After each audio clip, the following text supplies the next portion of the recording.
Hello everyone. என்னடா ஏ guys சொல்லிட்டு இருந்தேன். திடீர்னு ஹலோ எவ்ரிவன் சொல்றான்னு பாக்குறீங்களா? அதெல்லாம் ஒரு மணிக்கடன்கார தான். நான் யூடியூப்ல வீடியோ ஸ்க்ரோல் பண்ணிட்டு இருந்தேன். அப்ப பார்த்து இதோ இந்த தம்ப்நெயில் என் கண்ணுக்கு பட்டுச்சு. தம்ப்நெயில்ல பெண் குயினுக்கு என்ன நடந்துருந்துச்சுன்னு ஒரு டெக்ஸ்ட் கொடுத்துருந்துச்சு. சரி, ஓகே, நான் அந்த வீடியோ ஃபுல்லா கிளிக் பண்ணி பார்த்துட்டேன். அப்புறம் ஏன் நம்ம இதை பத்தி வீடியோ போடக்கூடாதுன்னு யோசிச்சேன். அப்படி கிரியேட் பண்ண வீடியோ தான் இப்ப நீங்க பார்த்துட்டு இருக்க வீடியோ. இதை நம்மளுக்கு தெரிய வச்சது யாரு? நம்ம தலைவன் மதன் கௌரி. அவருக்கு நன்றி செலுத்தணும்னு அதுக்காக தான் இந்த ஹலோ எவ்ரிவன். சரி, இந்த வீடியோவே மதன் கௌரியை பார்த்து அடிச்சுட்டு ஏன் இந்த தம்ப்நெயில கூட மதன் கௌரியை பார்த்து அடிச்சேன்னு கேட்கலாம்.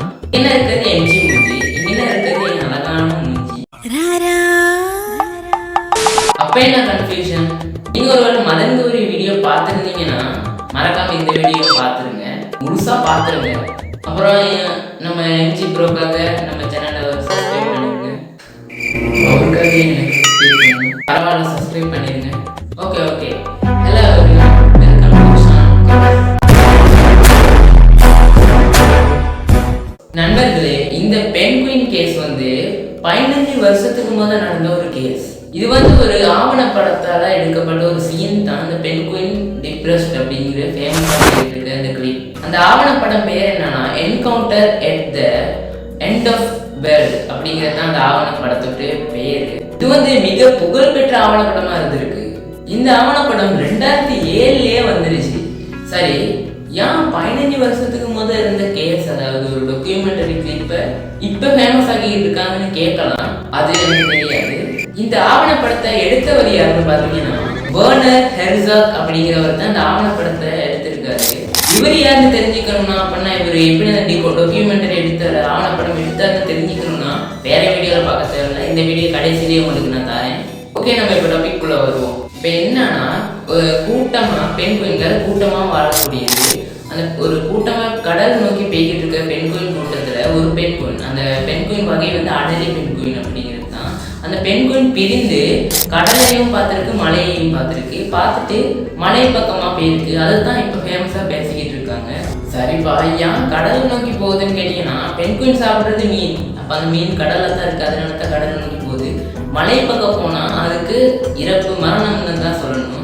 அப்படி இருந்தும் அந்த பெண் குயின் ஏன் அந்த மலை பக்கம் போகுதுன்னு பார்ப்போம். நான் உங்களுக்கு சொன்னேன், அந்த அடலி வகை பெண் குயின் அங்க கடலை பார்த்து மலையை பார்க்குது, கடலை பார்த்து மலையை பார்க்குது, கடலை பார்த்து மலையை பார்க்குது, முடிவுலாம் பார்க்குது, கடைசியில மலை பக்கமே போகுது. அதுக்கு மரணத்தை தேடியே போகுது. அந்த பெண் குயின் அது செத்துருன்னு தெரிஞ்சும் ஏன் வழி தனி வழிடான்னு சொல்லி மற்ற பெண் குயின்களுக்கு டாட்டா காட்டிட்டு போயிடுச்சு. இந்த பெண் குயின் தனியா நடந்ததை பார்த்து நம்ம அமெரிக்கா ஜனாதிபதி டொனால்ட் ட்ரம்ப் ஒரு போஸ்டே வெளியிட்டிருக்காரு. ஒரு பெண் குயின் தனியா நடந்துடக்கூடாது, டக்குன்னு போஸ்ட் எடுத்து போட்டுருவீங்க. பரவாயில்ல, அதை பார்த்து சரி கொஞ்சம் குத்தி வளரட்டும். ஓகே, அந்த அடலி பெண் குயின் ஏன் அந்த பனிமலை பக்கம் போனிச்சுன்னு பார்ப்போம். பெண் குயின் அப்படிங்கிற இனம் மனிதன் மாதிரி தான் கூட்டமா வாழக்கூடியது. அந்த கூட்டமா வாழ்றதுல ஒவ்வொரு பெண் குயின்களுக்கு மனசோர்வு ஏற்பட்டுருமா. அந்த மாதிரி மனசோர்வு ஏற்பட்டா அது அதோட கண்ட்ரோலே இருந்து வேற வழியில போறதுக்கு வாய்ப்புகள் இருக்குன்னு விஞ்ஞானிகள் சொல்றாங்க. ஓகே, அந்த ஆவணப்படம் எடுத்துக்கிட்டு இருந்த வெர்னர் ஹெர்சாக் அப்படிங்கிறவரு அந்த பெண் குயின் போறதை பார்த்துட்டு இருக்காம இறங்கி அதோட வழியை மாற்றி விட்டுருக்கானா நம்மளுக்கு சந்தேகம் வரலாம், சந்தேகம் வரும். அவர் இந்த கேள்வியை ஒரு இன்டர்வியூல கேட்கிற நேரம் அவர் என்ன பதில் சொல்லியிருக்காருன்னா, அந்த அடலி பெண் குயினை பனிமலை பக்கம் போறதை தடுத்து கடல் பக்கம் போற வழியில மறுக்க திருப்பி எடுத்து வச்சாலும் அது மறுபடியும் பனிமலை பக்கம் தான் போகும்னு சொல்லியிருக்காரு. இது அவர் சொல்லல, விஞ்ஞானிகளும் சொல்லியிருக்காங்க. அங்கிட்டு அந்த பனிமலை பக்கம் போயிட்டு கடன் குளிரால உணவு இல்லாம அது இறந்து போயிடும்னு சொல்றாங்க. இதுக்கு துல்லியமான காரணம் ஒன்றும் விஞ்ஞானிகள் சொல்றாங்க. ஒரு பெண்களுக்கு பிரெயின்ல நரம்பியல் குறைபாடுகள் ஏற்பட்டா கூட இந்த திசை திரும்பல் நிகழ்வு நடைபெறும்னு ஒரு நம்பிக்கை, அதாவது ஒரு காரணத்தையும் சொல்றாங்க. இந்த மாதிரி இன்ட்ரெஸ்டான இன்னொரு வீடியோல உங்களை சந்திக்கிறேன். பாய் guys.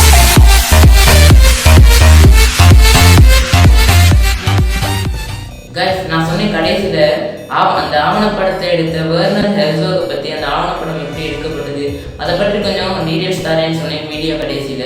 அதை பார்க்க போறோம். இவர் ஒரு டிரெக்டரா இருந்திருக்காரு. இந்த encounter at the end of the world அப்படிங்கிற அந்த ஆவணப்படத்தை அவர் மட்டும்தான் எடுத்திருக்காரு. அவருடைய குரல்ல தான் அந்த கதையை விவரிச்சும் இருக்காரு. அவர் என்ன சொல்ல வர்றாருன்னா, அண்டார்டிகாவில் உள்ள எம்சி மர்டோ அப்படிங்கிற ஒரு ஆராய்ச்சி நிலையத்தில் உள்ள பணிபுரியும் விசித்திரமான மனிதர்கள் பற்றியும் அண்டார்டிகாவின் இயற்கை பற்றி சொல்றதுக்கு தான் இந்த டாக்குமெண்ட், இந்த ஆவணப்படத்தை எடுத்திருக்காரு. Encounter at the end of the world documentary ஆவணப்படம் வந்து ஆஸ்கர் அவார்டு வாங்கியிருக்கு. அனைவருக்கும் நல்லதே நடக்கும். நன்றி நன்றி நன்றி. இதை தவிர எனக்கு வேற என்ன சொல்றதுன்னு எனக்கு தெரியலங்க. வர்றேங்க.